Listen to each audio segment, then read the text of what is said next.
प्रणाम एसपी साहेब।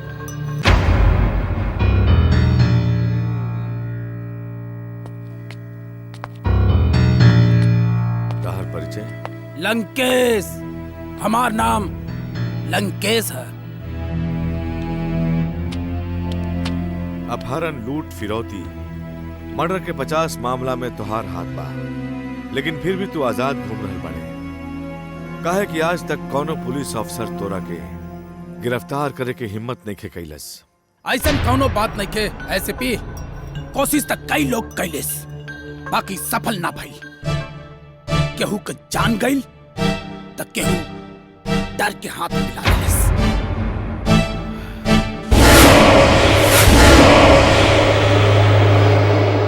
तोरा हिम्मत के दाद देवे के पड़ी लंकेश।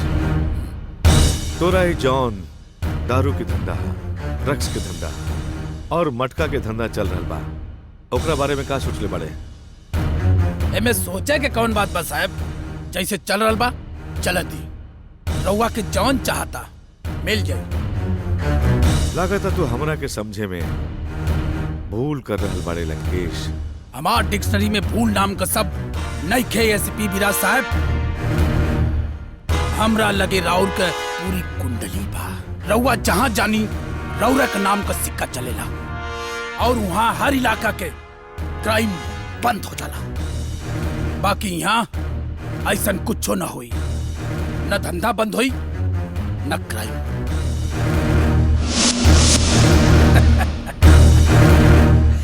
कहे से कि ई इलाका बुझाता बहुत घमंड बा तोरा के अपन ताकत पर। घमंड नहीं खे एसपी साहब, नाज बा। फैसला रउआ की करे के बा। रउआ हमरा से दोस्ती करल चाहतानी या दुश्मनी?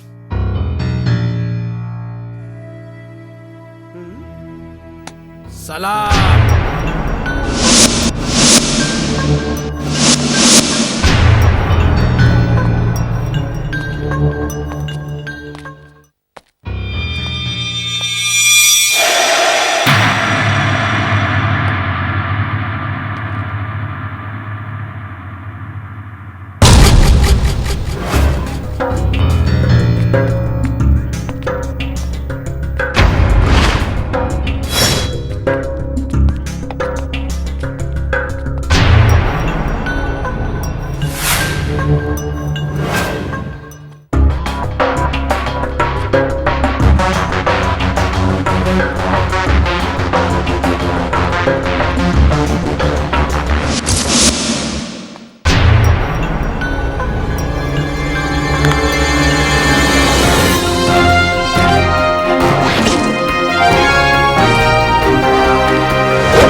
कान खोल के सुन, हम तोरा के 24 घंटा के मोहलत देता नहीं। 24 घंटा के अंदर अपन गैर कानूनी धंधा बंद कर दे, ना तो हम तोरा के तोरा इलाका में नंगा करके जुलूस निकाले। काहे कि हमार भी एक उसूल बा कि हम सांप के ओकर बिल में घुस के ओकर फन कुचल दिहिला। हमार इनकाउंटर यहाँ करबे कि कहीं और करबे? बेफिक्र रहा तू। जौन दिन तोरा इनकाउंटर करे के नौबत आ गई, वो दिन तोरा के यहाँ ना तोर घर के अंदर घुस के मारब। यहाँ तो हम तोरा के बस समझावे खातिर बुलाते रहे। और सुन, जुर्म और दरिंदन से ये दिमाग जाला हट। कानून के रखवाला बानी, नाम है विराज भट्ट। याद रखिए।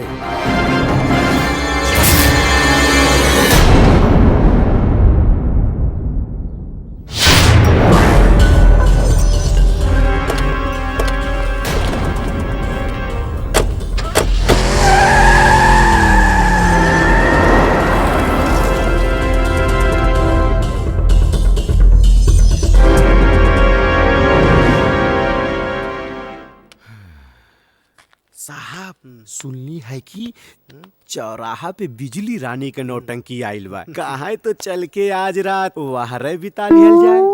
रात बितावे खातिर बिजली रानी के कुछ देवे के परी ना। का साहब मजाक करत है।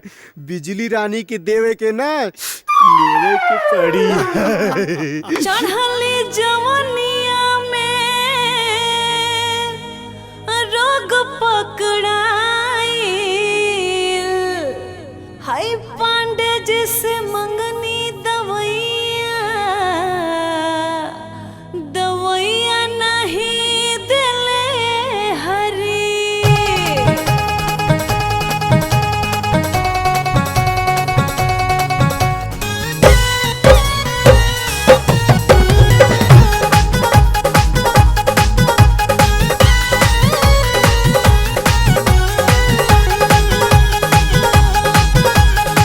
चढ़ल जवनिया जुलूम कइले बाटे चोली में से न मारे टुकुर टुकुर ताके। चढ़ल जवनिया जुलूम कइले बाटे चोली में से न मारे टुकुर टुकुर ताके।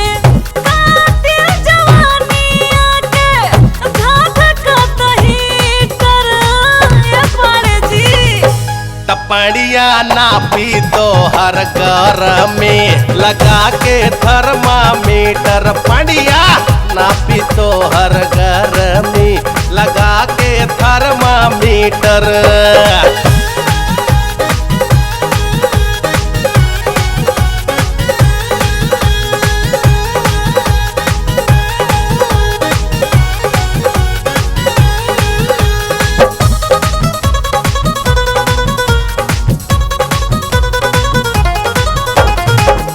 अंग अंग सारा कचनार भइल बाटे रसगुल्ला से भी रसदार भइल बाटे। हे अंग अंग सारा कचनार भइल बाटे रसगुल्ला से भी रसदार भइल बाटे। रोज गुटका प गुटका चबावता रहो मोर तनगी के माटी में मिलावता रहो। रोज गुटका प गुटका चबावता रहो मोर तनगी के माटी में मिलावता रहो। पार पकड़ल झूठे बनता रे कर ये पड़ी जी। टपड़िया नापी तो हर घर में लगा के थर्मामीटर। पड़िया नापी तो हर घर में लगा के थर्मामीटर।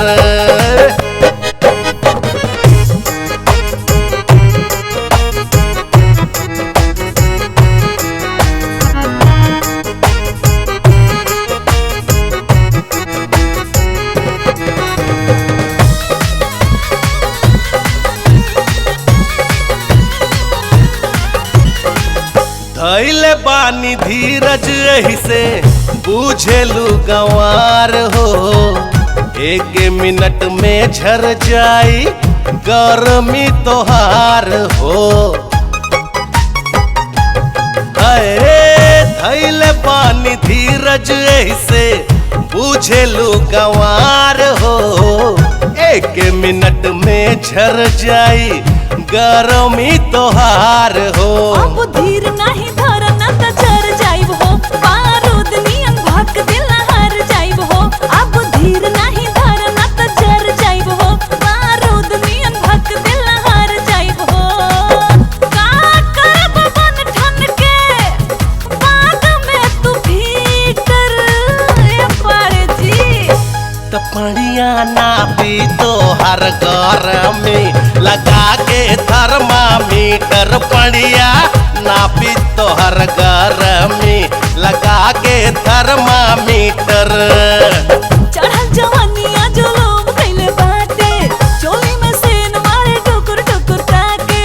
कातिल जवानिया के धाक कतही कर ये पड़े जी। अच्छा टपड़िया नापी तो हर घर में लगा के थर्मामीटर। पड़िया नापी तो हर घर में लगा के थर्मामीटर। है। ए पाड़े जी कहिया ना पाप। जैन साहब दारू पी के ड्यूटी करत अड़े। हाँ हम तो रोज पीला साहब। राउर के पता नहीं के का काल से अगर दारू पी के ड्यूटी पे आईबे ना तो सस्पेंड कर दे। कर दी। वैसे भी केकरे पास टाइम बा साहब। उ का है कि जब तक हम दारू ना पीला नू तो हमारी हाथ पैर काम ना करेला। और वैसे भी दिमाग मोह बहन हो गइल बा साहब। बड़ा हक से बोल रहल बड़ा तू। साच बोले के हक सबके होला साहब। वैसे भी ई घटिया नौकरी में का रखल बाटे। हमार बाबूजी, हमार माई, हमार मेहरारू, हमार बच्चा और हमार दुदू भाई बेरोजगार बाटे साहेब। और ही कांस्टेबल के पगार में ओकरे घर के सिर्फ चूल्हा जल सकेला, बाकी ओ में पकावे वाला अनाज नहीं खे साहेब। और रउआ जब से आइल बानी सबके हफ्ता पानी बंद हो गइल बा साहेब। बाकी हम ले ला, रउआ के मना कैला के बाद भी हम ले ला साहेब। हम ले ला। ज्यादा से ज्यादा का हुई हमारा के निकाल दी है, सस्पेंड कर दी है साहब। हम अंडरवर्ल्ड जाओ, जाके हम डॉन बन जाओ और सब लोग सुजान भाई कह के सलाम करिए साहेब। और रउआ भी हमरा के डर के सुजान भाई बोली साहेब। सुजान भाई सलाम करिए साहेब।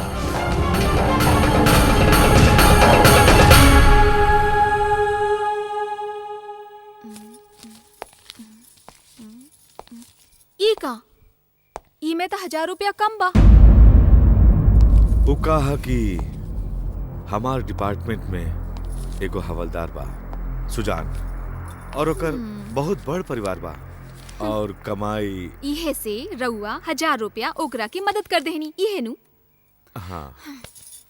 आज तक हमरा के ई समझ में ना आउनी कि रउआ सगरे डिपार्टमेंट की प्रॉब्लम खुदे काहे सॉल्व करे लागे नी। अगर केहू की तनख्वाह कम बा तो ओकरा खातिर सरकार बाटे नु। बाकी रउआ ता भइले बानी हईली ता ई पैसा भी बाकी के हवलदार में बांट दी। संजना गुस्सा बाद में करी है, थक गेल बानी तनी। एक कप चाय पिला देना प्लीज।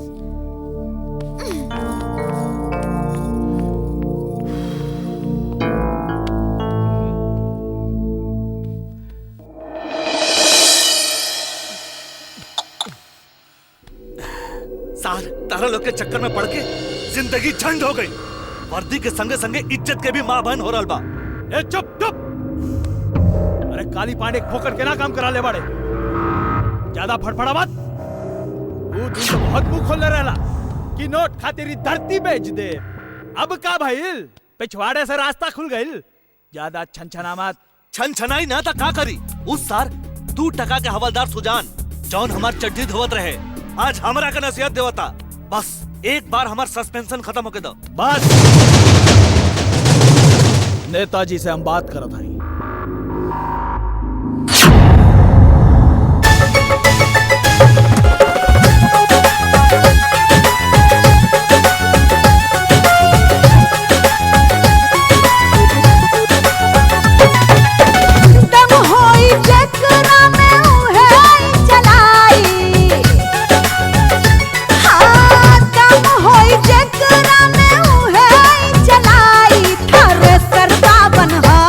के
हेलो। हेलो सर, इंस्पेक्टर अविनाश सिंह बोलत आनी। यहाँ अंबर होटल में एगो लड़की के साथ रेप हो गई, जेकर हालत काफी गंभीर बा। तू लोग लड़की के लेके हॉस्पिटल जा, हम अभी आवता नहीं। ओके सर।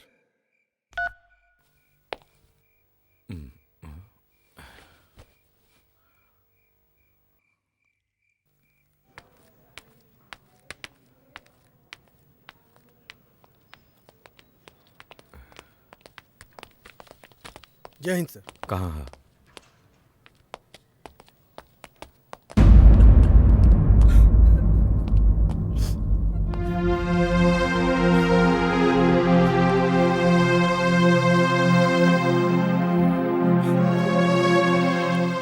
रोने की कोई जरूरत नहीं है। तुम्हारा नाम क्या है? पूजा। पूजा, सबसे पहले तो हम तुमसे ये पूछना चाहेंगे, तुम इस केस को रजिस्टर करना चाहती हो या नहीं? क्योंकि अक्सर ऐसे केस में जब कोर्ट में पेशी होती है तब लोग अपना बयान बदल दिया करते हैं। सर, मैं एक गरीब परिवार की लड़की हूँ। मेरी इज्जत के अलावा मेरा कुछ नहीं है। मैं उन दोनों को सजा जरूर दिलवाना चाहती हूँ। क्या नाम है उसका? बंटी और उसका दोस्त रंजीत। तुम होटल में कैसे पहुंची? मेरे बॉस ने फोन करके कहा कि ऑफिस की जरूरी फाइल छूट गई है, तुम उसको लेकर होटल में आ जाओ।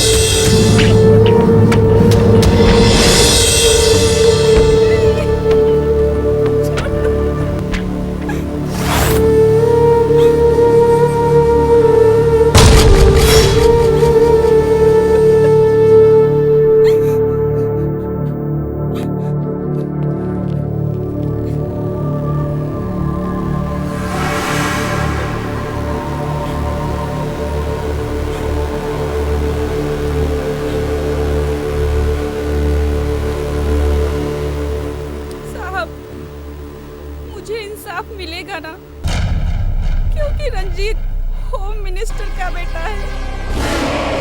जरूर मिलेगा।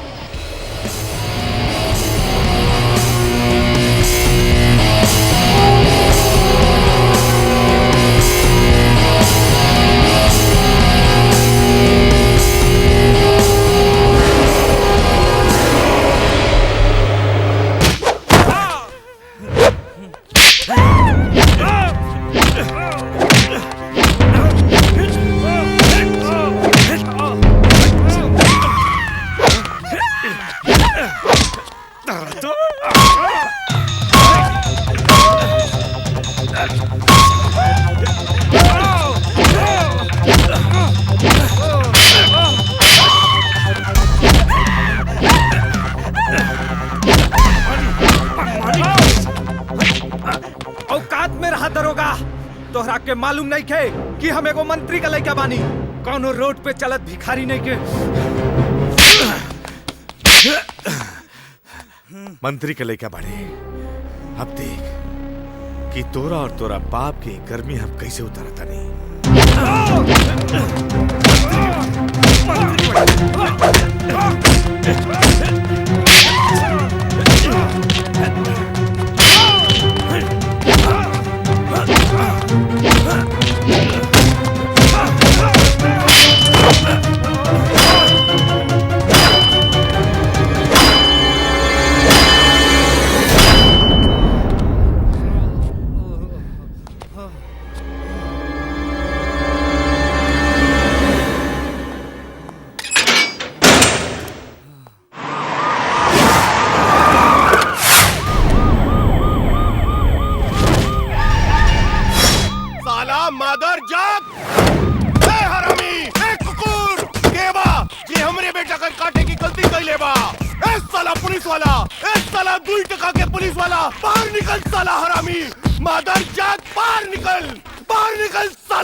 पापा ये एसीपी बड़ा हरामी बा पापा, हमरा के कुत्ता जैसे पिटले से पापा, हमरा के युवा से बाहर निकाली पापा।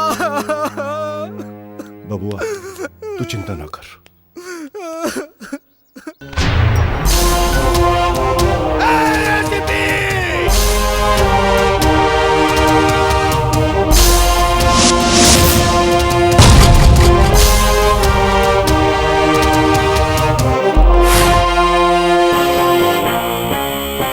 बहुत गर्मी बात और अंदर जौन हमार बेटा के कानून मंत्री के बेटा के अंदर कर देले बाड़े।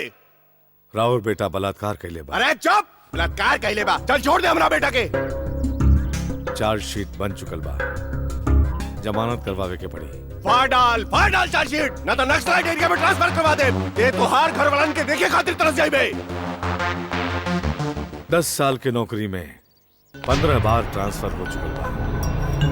मंत्री महोदय जी, अब फैसला रहुआ के करे के बाकी। हमरा के जंगल में रखब की आपनी बेटा के हवालात से बाहर निकालब। साला पुलिस के पिल्ला हमरा के नसीहत देत बाड़े।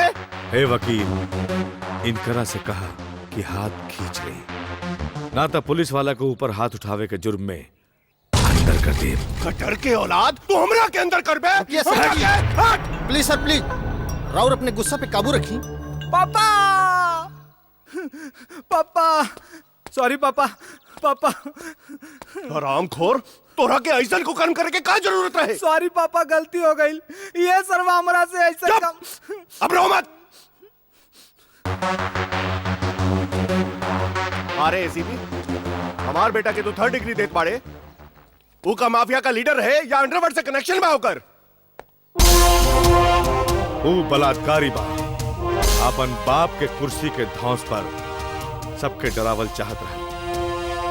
एक बात याद रखी मंत्री जी, जौन हमरा के डरावे की कोशिश करी ओकर हम ऐसे ने हालत करम।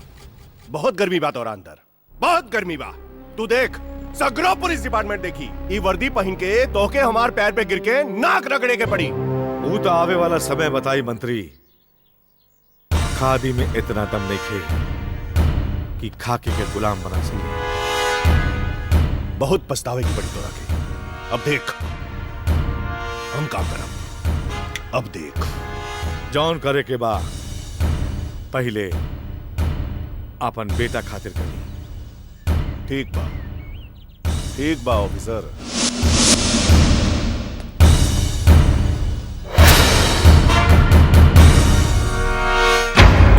ऑफिसर,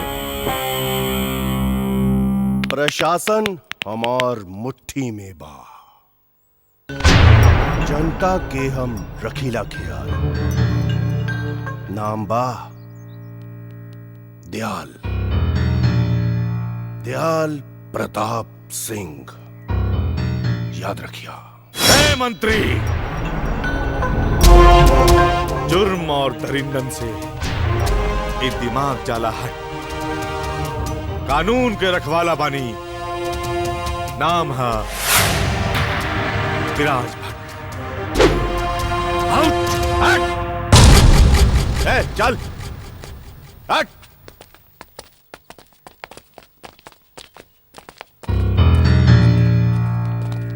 कारे तोर बाप अगर शेर हवे तो हमार साहब बब्बर शेर।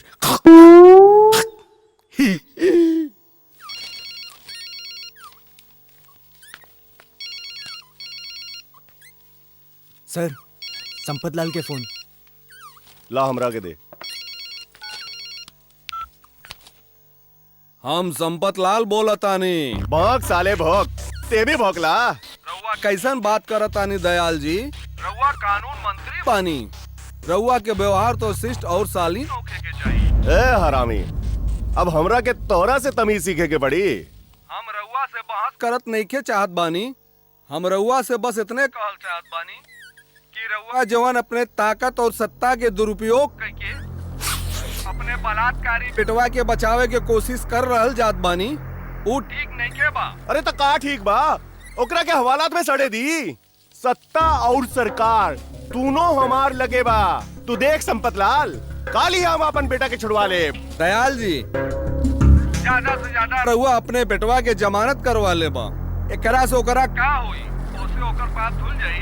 हम एसीपी विराज भट्ट के बहुत अच्छी तरह से जाना तानी। पूरा और बेटवा के सजा दिलवा के ही छोड़ी। ए संपतला, एसीपी के गुण गावल बंद कर। अरे फूक दे तो उड़ जाए सरवा। हम कोनो सड़क छाप लीडर नहीं की, हमरा लगे होम मिनिस्ट्री बा, होम मिनिस्ट्री। उस सरवा के ऐसन जगह फेंकब के शहर देखे खातिर तरस जाई। सत्ता के गुरूर में रहुआ पगला गइल बानी दयाल जी। जहाँ सत्य होला वहाँ विजय होला। और एक बात, एसीपी विराज भट्ट के छानबीन के दौरान अगर रहुआ टांग अड़ावे के कोशिश कैली, ओके बचावे के बीच में हम बानी। अरे हट साला भड़वा, हट। प्रशासन हमार मुट्ठी में बा, जनता के हम रखीला ख्याल।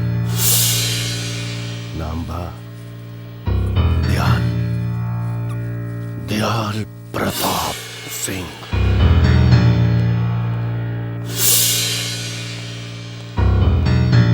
एसीपी साहब, ई बाटे रंजीत और बंटी के जमानत के कागजात।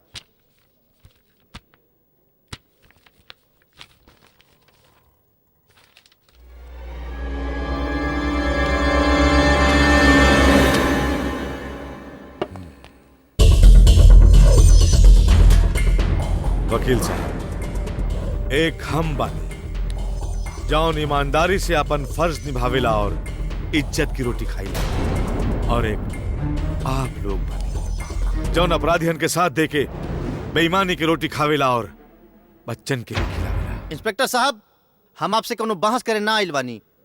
प्लीज हमरा क्लाइंट के छोड़ दी। सुजान। यस सर। वो दोनों के बाहर लेके आवा। जी सर।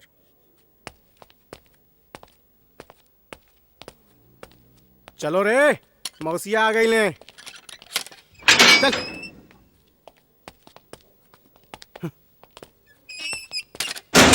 वकील साहब, बेशक तू ई दोनों को यहां से लेके जा, बाकी याद रखिया हम वो मासूम लड़की के न्याय जरूर दिला के रहा। चलो लोगन एजा से।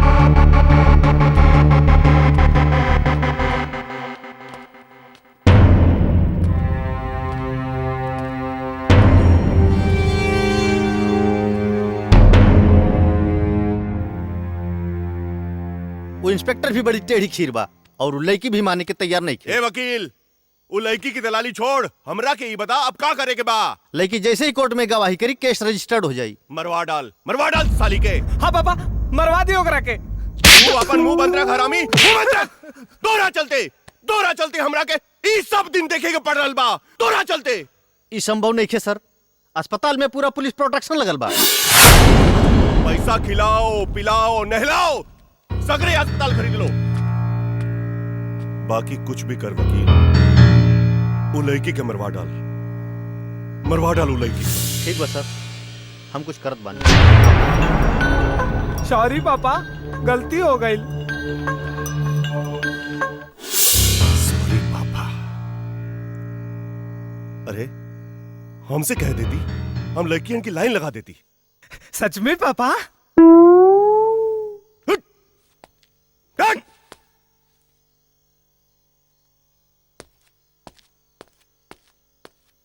खुद ही कहलन और खुद ही डांटेलन।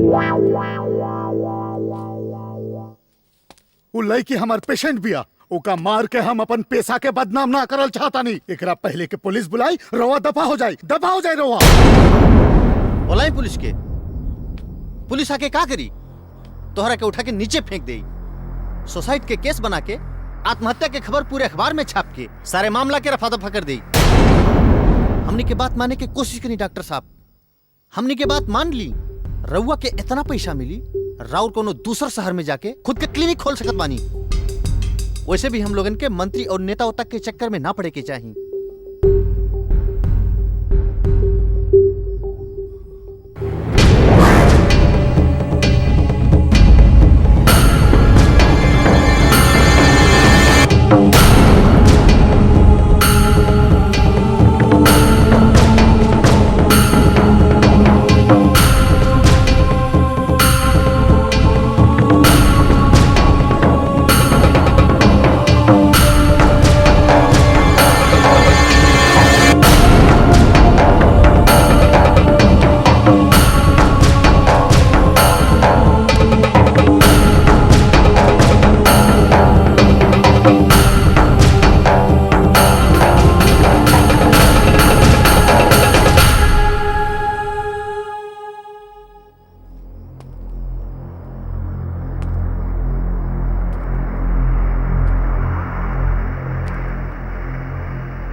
गुना नहीं के बा साहब, इनका छोड़ दी।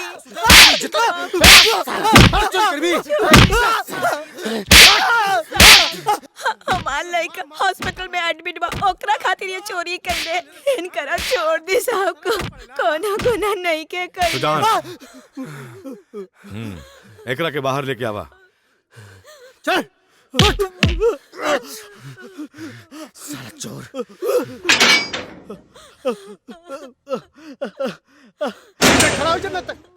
कारे काहे चोरी कैले? हाँ साहब, हम चोरी तो करने वाली, जो भी कहनी है अपना बेटा के खातिर कहनी है साहब। सच कहते हैं साहब। बेटा हमारा हॉस्पिटल में साहब भर्ती बा। छोड़ दी इनके। जा तू लोग।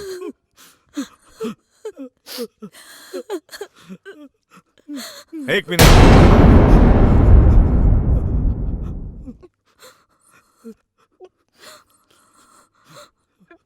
लाई रख ला, बच्चा खातिर दवाई खरीद लिया और आइंदा से चोरी मत करिया। ठीक है साहब। क्या कहा था? पुलिस हैवान होता, तू तो हमार खातिर भगवान है।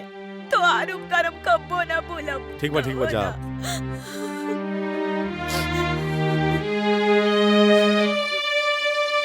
सुजान जी सर।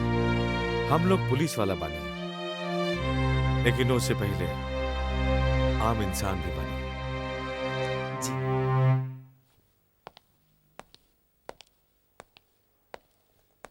नया फ्लेवर। वाह साहब, जय हिंद। सुजान। जी सर।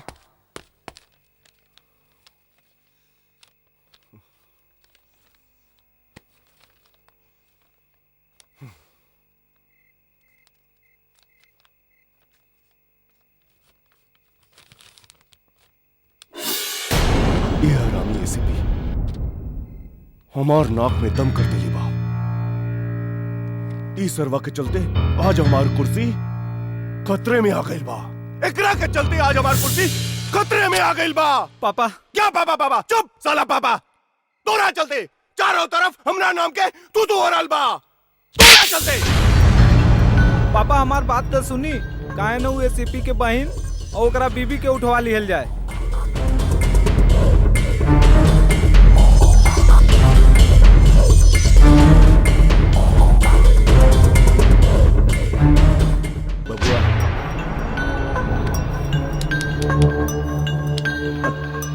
अनजाने में ही जिंदगी में पहली बार काम की बात कइले बा।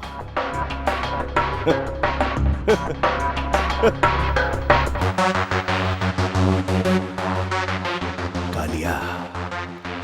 जी सरकार।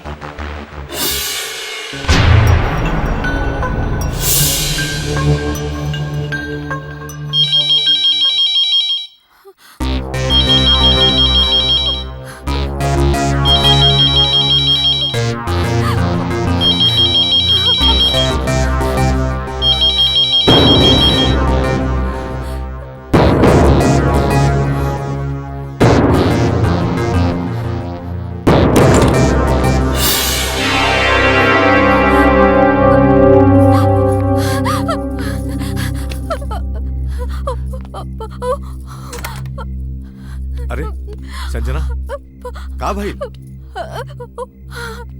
अरे कहबो कुछ की का भइल? रउआ ऐसन कौन काम के छानबीन कर रहल बानी? लेकिन भइल का? सवेरे से केहू हमरा के फोन पे धमकी दे रहल बा, कभी हमरा के तो कभी रउआ के मारे के बात कराता। देखी जी, हम ही नहीं के जानल चाहत कि केस का बा। हम बस इतना चाहतानी कि रउआ ई केस से अपन हाथ खींच ली। काहे खींच ले हम अपन हाथ? वो गुंडन के डर से, वो लोगन के गीदड़ धमकी से। देखा संजना, तोहरा के अच्छे से मालूम बा ना हम केहू से डर के जी सकेनी और ना केहू से दब के।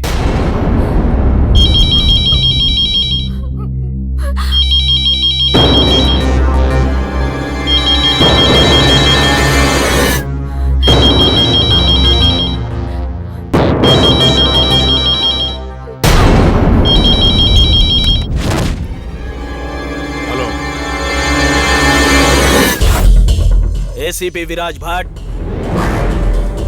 का फैसला कैले मियां बीबी मिलके। देख हमार बात मान और ई केस के फाइल बंद कर दे। जाके मंत्री जी से हाथ मिला दे, ना तो जिंदगी झंड हो जाए, समझ ला। अबे साले हिजड़े की औलाद, फोन पर धमकी दे रहल बाड़े। साले अपन बाप मंत्री से जाके कह दे जौन दिन भेजा सटक गईल पिछवाड़े में डंडा डाल के चौराहा पर गाड़ दे।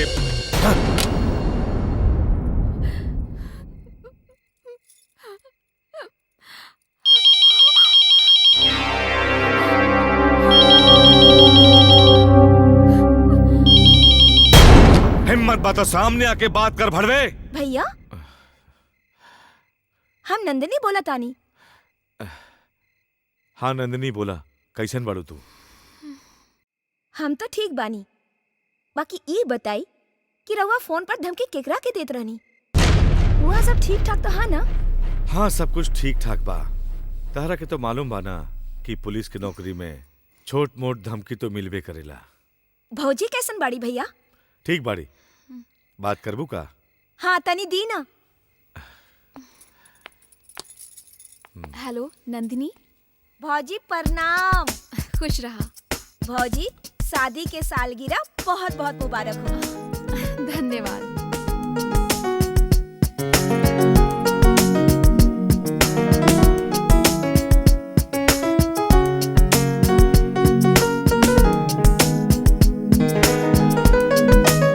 अब हमके नींद आवत है भौजी, अब हम फोन रखी?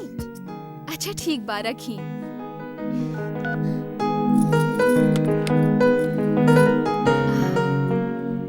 रउआ से एगो और बात करे के बा। शादी की सालगिरह मुबारक हो। का? आज हमार मैरिज एनिवर्सरी बा। मुबारक हो।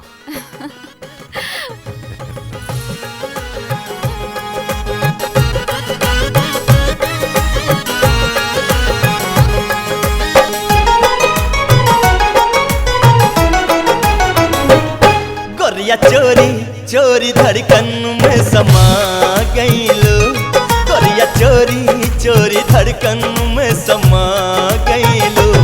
कैल जादू कवन आपन बना ली हलो। छैला चोरी चोरी धड़कन में समा गईला। छैला चोरी चोरी धड़कन में समा गईला। कैल जादू कवन आपन बना ली हलो। गोरिया चोरी चोरी धड़कन में समा गईलो। छैला चोरी चोरी धड़कन में समा गईला।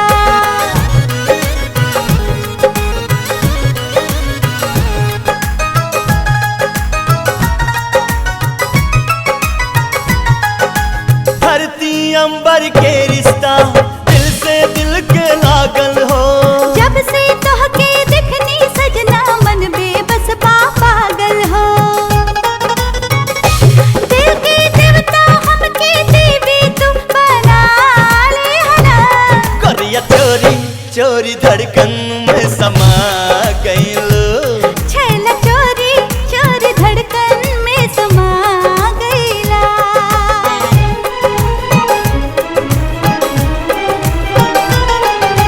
तू सूरजवा हम चंदनिया रब के जोड़ल जोड़ी हो। हम बदरिया तू मुरनिया दहिया बायंगूरी हो। बन के लासा जैसे हमरा के सटाली हलो। छैला चोरी चोरी धड़कन में समा गईला। गोरिया चोरी चोरी धड़कन में समा गईलो। कैल जादू कवन आपन बना ले हला। गोरिया चोरी चोरी धड़कन में समा गईलो। छैला चोरी चोरी धड़कन में समा गईला। पप्पा आई सुखराम। पप्पा आई ना आई। पप्पा विराट भट्ट सस्पेंड हो गई। पप्पा सस्पेंड हो गई। पप्पा पप्पा सुखराम आइल बा। पप्पा आवा सुखराम, आवा जाना तारा, हम तोहार सस्पेंशन काहे वापस ले लेवानी? काहे कि हमरा के पूजा मर्डर केस के फाइल चाहिए। बाकी एगो बात याद रखिया, ई बार हमार बबुआ पर जरा सी भी आंच आई तो सोच तोहार वर्दी के साथे साथे तोहार चड्डी भी उतर जाई। अब जाके अपन ड्यूटी कर, जा। यस सर। पापा अब हम बच जाए ना पापा।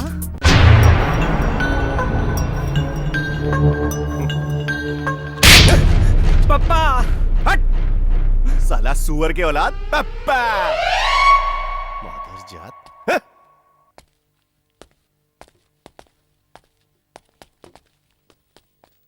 देखी ना हमार पापा कितना बड़ा समझदार बाड़ा कि अपने आप के ही गाली देत बाड़ा।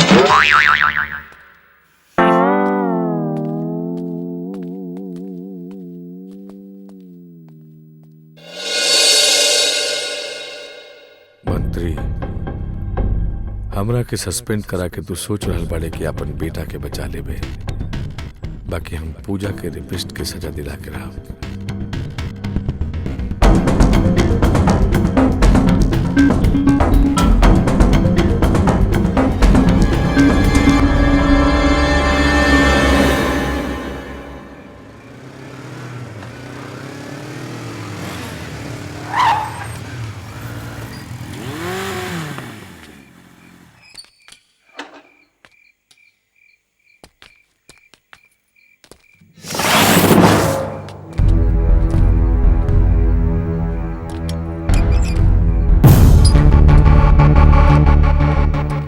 एसपी साहब, भाभी जी प्रणाम।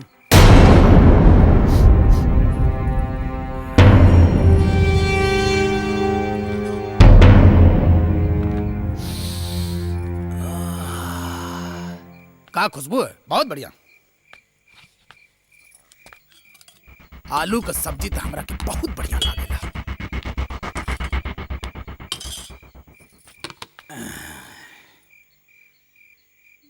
भाभी तनी रोटी दी ना।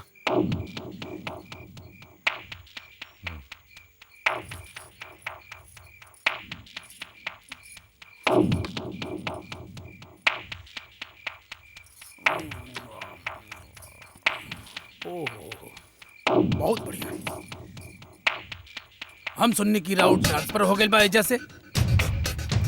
सही सुनने वाले। एसपी साहब, अब अइयो देर नइखे भइल।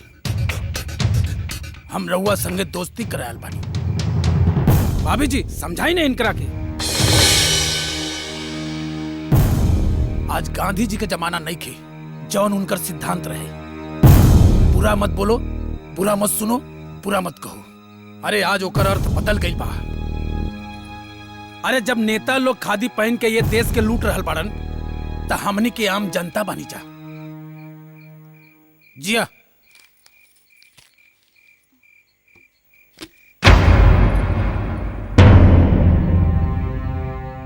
नेताजी का सगुन है, रख ली। हमरा के पता है राउर खर्चा ज्यादा है। भाभी जी खाना बहुत टेस्टी रहे, बहुत बढ़िया। नमस्ते, प्रणाम भाभी जी।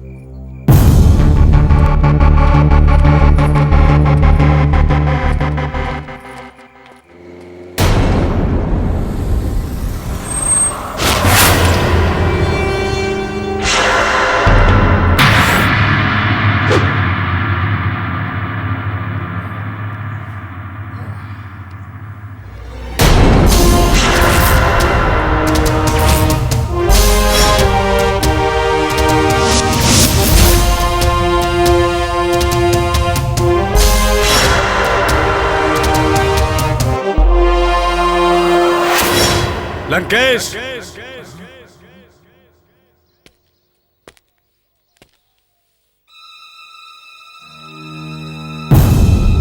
आवा एसीपी आवा। बहुत अच्छा कैला जौन हमरा से हाथ मिलावे खातिर तू खुद चलैला।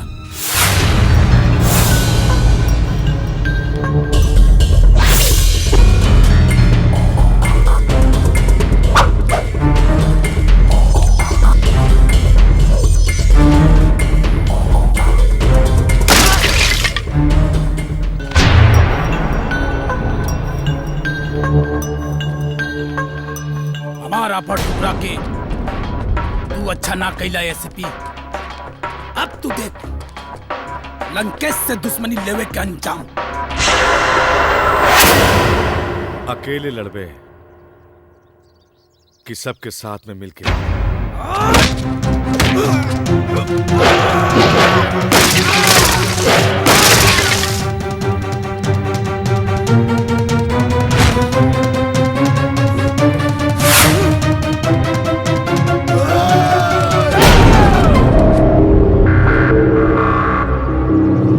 एकरा और हमरा बीच में कोई ना आई।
पहली बार कोनो मर्द से पाला पड़ल है एसपी।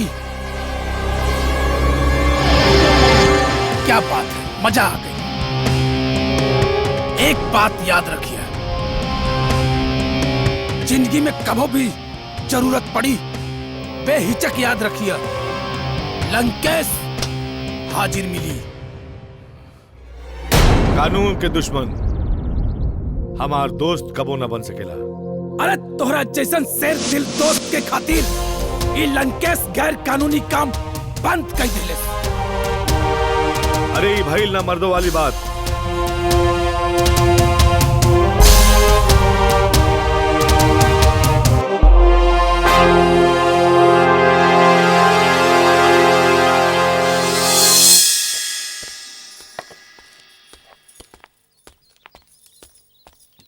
जैन सर। अरे सुजान, बतावा का हाल बा? बस सब ठीक बा साहब, एको जरूरी काम से आयल बानी। बतावा। उ का है साहब, सुखराम के सस्पेंशन ऑर्डर वापस ले लिहल गइल बा। आज ही वो ड्यूटी ज्वाइन करी और सबसे पहले पूजा रेप केस फाइल खोजे के कोशिश करी।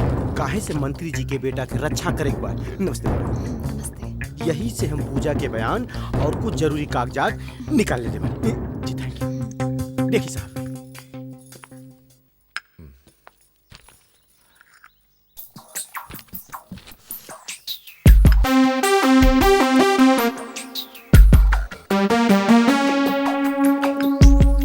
लाई साहब, ई फाइल हमरा के दे दी। काहे से रउआ के पास रखब ठीक नहीं खे।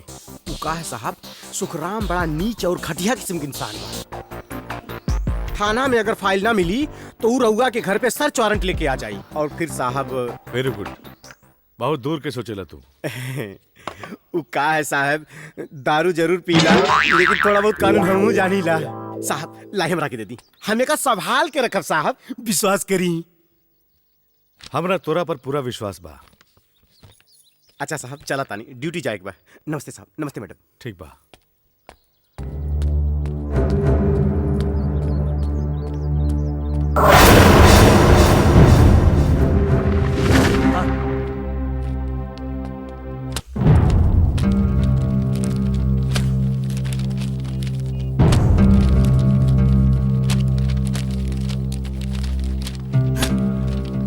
ओकरा के उतार।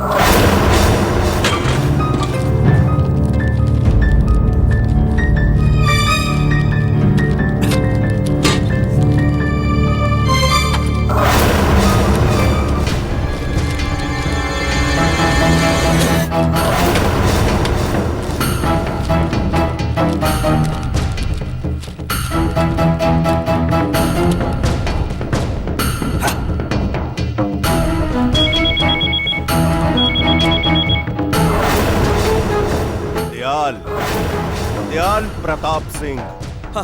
हेलो सर। फाइल के का भइल? हाँ सर, ढूंढा था नहीं।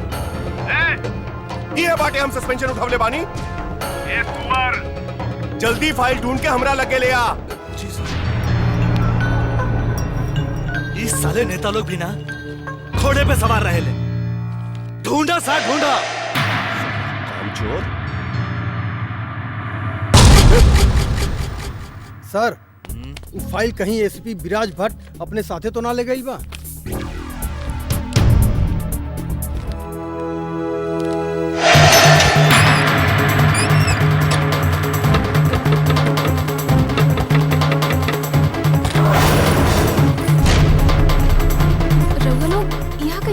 घर के तलाशी लेवे के बा। तलाशी? काहे के तलाशी? पूजा रेप केस के फाइल गायब बा। ई रहल घर के तलाशी की सर्च। ई तू लोग का कहतानी? का तू लोगन भूल गईलन कि जौने एसीपी विराज भट्ट के आगे पीछे घूमत रहला आज ओनी के घर की तलाशी लेवे आइल बानी?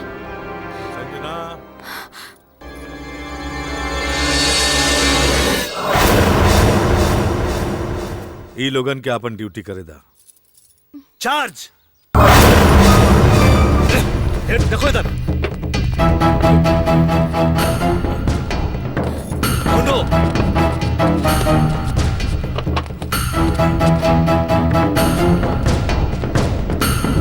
घर के कोना कोना चेक करा। देखो चारों तरफ। इधर देखा, अलमारी में देखा, खोला उठाएगी। इधर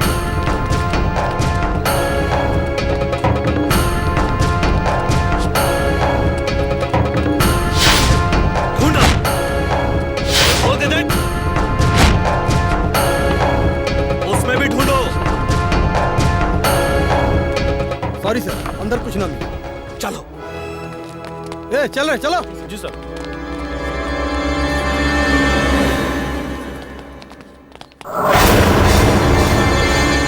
सुखराम,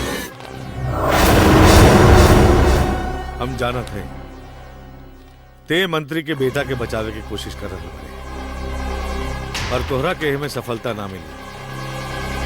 जाके कह दिया अपन पाप से जॉन भीख में तहरा के खाकी वर्दी दिले पड़े। चाहे जितना जोर लगा ले, पूजा के रेपिस्ट के हम सजा दिला के रहे।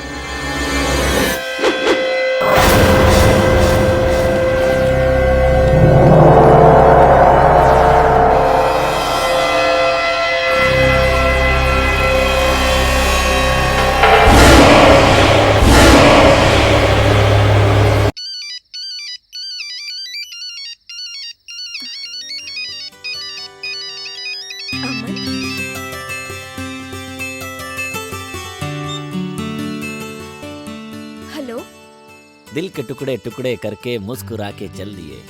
जाते जाते ये तो बता जा, हम जिएंगे किसके लिए? ए नंदिनी, हम तुम्हारा प्यार में एकदम मुरझा गए बानी। अच्छा, काहे? बहुत दिन से जे तोहार सूरत न देखले बानी, यही लिए। धत पागल। खाली पागल से काम ना चली, पागल प्रेमी बोला हो तो समझ में आ गई प्यार का होला। ये इश्क नहीं आसान, बस इतना समझ लीजिए, एक आग का दरिया है और डूब के जाना है। अब समझ में आ गई कि जुदाई में जियल कितना मुश्किल बा। ए नंदिनी, हम तोहरा के बहुत मिस कर रहल बानी। मिस तो हमहू बहुत कर रहल बानी अमन। तो जल्दी से आ जाना। आ तो जैती अमन, पर भैया भाभी से का कह? भैया कहियन के कॉलेज की छुट्टी है, तो अब ही जाके तू का करबो? तो भैया से झूठ बोल के आ जा, कहदा कि एक्स्ट्रा क्लासेस चालू हो गई बा। तू का हमारे एक्स्ट्रा क्लास लेबा? तो हर एक्स्ट्रा क्लास तो हम ले, लेकिन शादी के बाद। नंदिनी, नंदिनी कट गई। ए नंदिनी, हम तोहरा से मिले अब ही आवतानी। अरे भौजी, तू कब आइलू?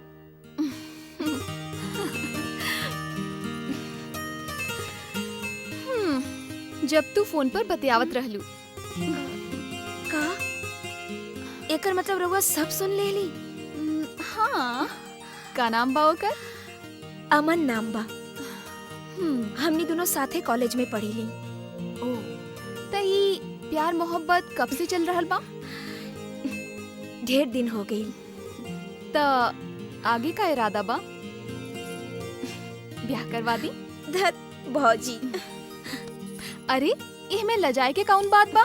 ब्याह त एक दिन हर लड़का लड़की के करे के पड़ेला, चाहे वो अरेंज मैरिज होके चाहे लव मैरिज। अच्छा भौजी एगो बात पूछी? पूछा। रउआ भी भैया साथे लव मैरिज कइले बानी, हम इहे जानल चाहत बानी कि बिया खातिर रउआ प्रपोज कइले रहनी या भैया? तहार भैया ता मुँह चोर रहलन। हाँ?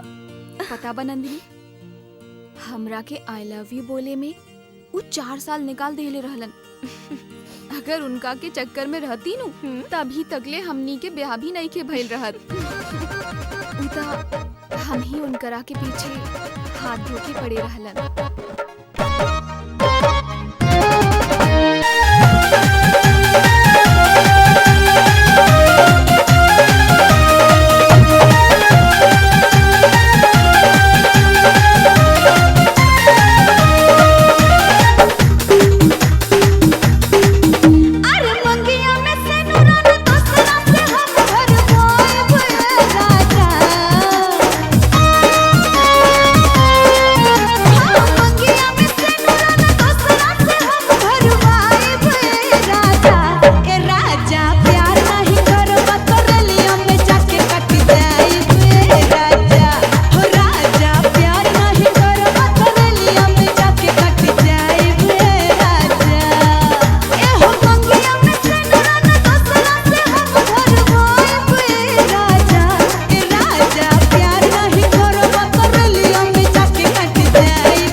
अच्छा तो भैया के तू ऐसे ही पटौले रहलू?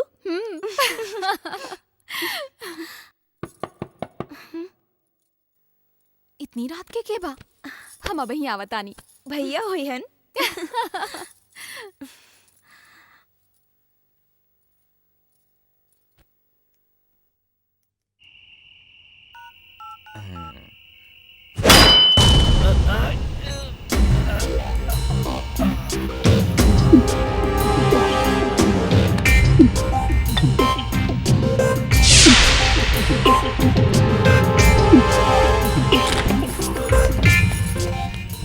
कौन?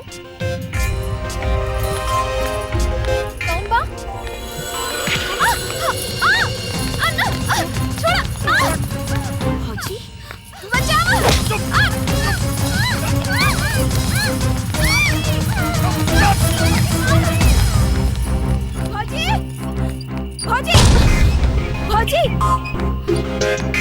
भौजी भौजी भौजी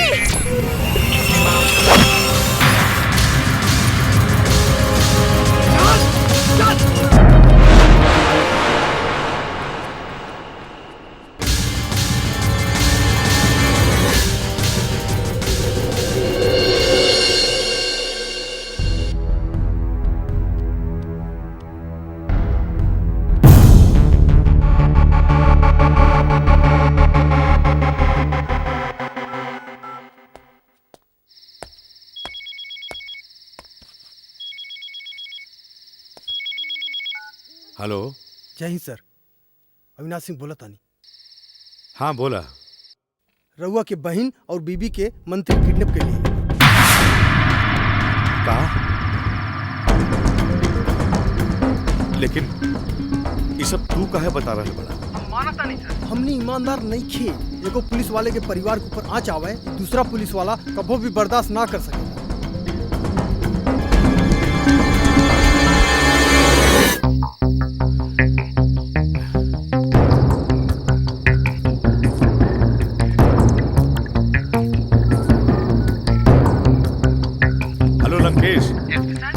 हाँ, हम विराज भट्ट बोला तनी। हाँ, बोली। अरे हमरा के तोर जरूरत बा। आदेश करी। हमार मेहरारू और हमार बहन के मंत्री दयाल किडनैप कर ले बा।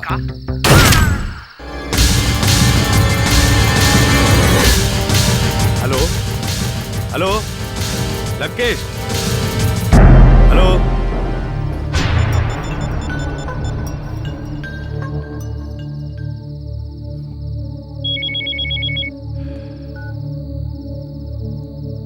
एसीपी, एसीपी,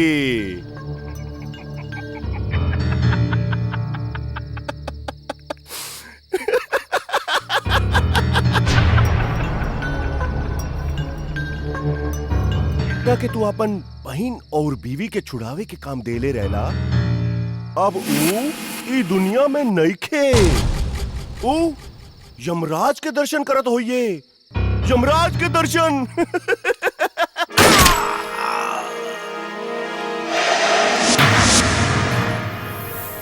साला हरामी।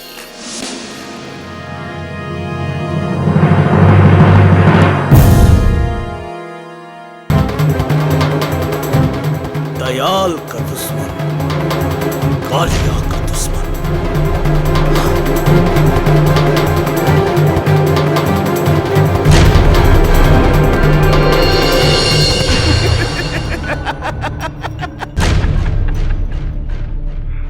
अगर तू अपन बहन और बीवी के सलामती चाहत बाड़ा, तब पूजा रेप केस के फाइल लेके हमनी के राइस मिल पर आ जा।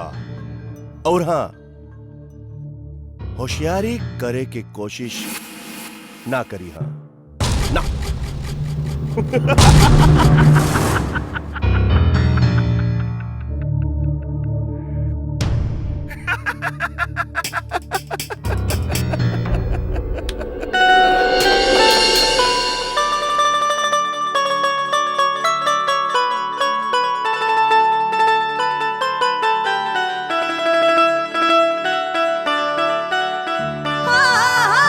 चढ़ली जवानिया के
ईमानदार, सत्यवान, कर्तव्यनिष्ठ एसीपी विराज भट्ट आज तोरा के तोरी ईमानदारी का ऐसा इनाम देव कि दोबारा इनाम पावे की इच्छा न रही। सच्चाई और ईमानदारी के इनाम का ऊपर वाला देगा, लेकिन तोहरा नियन भड़वा और गुंडन के इनाम विराज देवेला विराज। सीपी जवान संभाल के बात करी हा, ना तो तोरे बहन और तोहरा मेहरी के जुगे रेप कर दे। रंजीत, एसीपी चल फाइल दे दा, नहीं तो सबनी के ठोक दे। चल फाइल दे दा। चल बता एसीपी, फाइल कहां बा? फाइल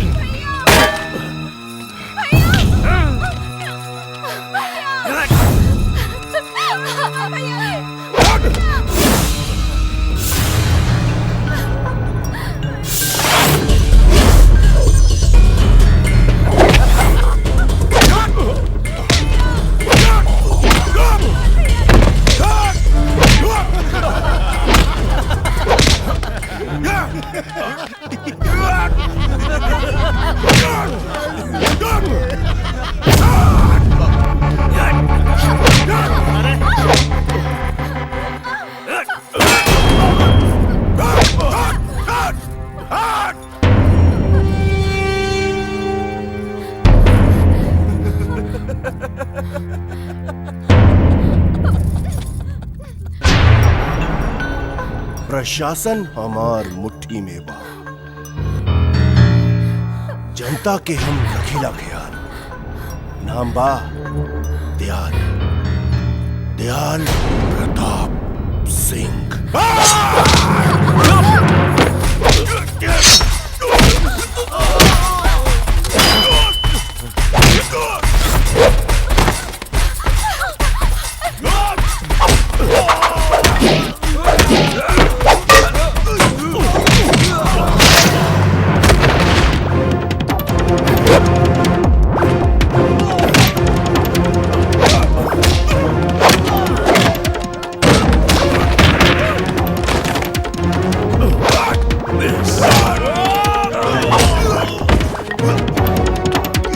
जुर्म और दरिंदन से ई दिमाग जाला हट।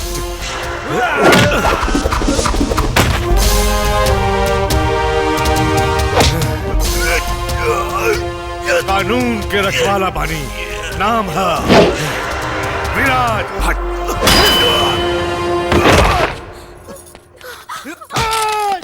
बेल्ट निकाला साहब, बेल्ट। तू ये वर्दी के लायक ना बटे साहब।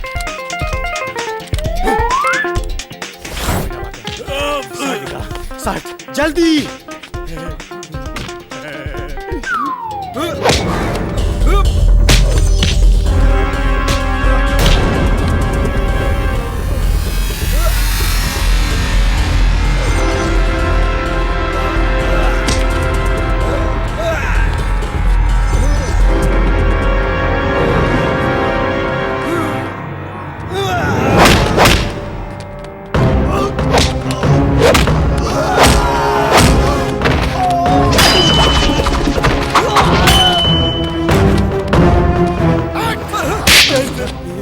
अच्छा लगे तनी भारत कहे बड़े।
गिरफ्तार कर ली लोगन के।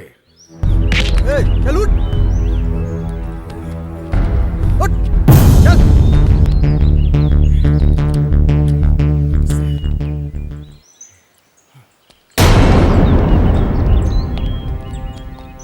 अरे बड़ी चर्बी रहल तोहरा के, जेकरा आगे बड़े बड़े मुजरिमन जाला फाट, उनकर नाम बा एसीपी विराज फाट।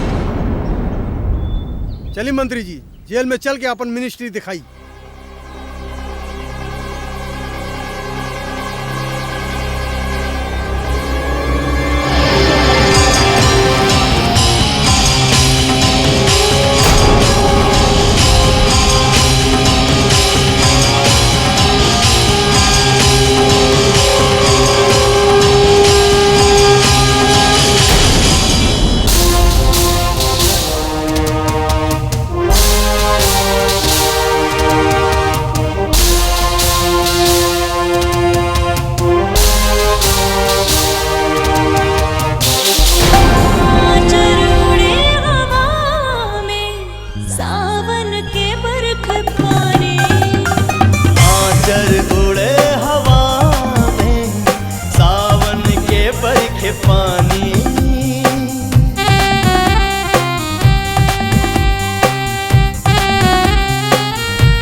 बरखे पानी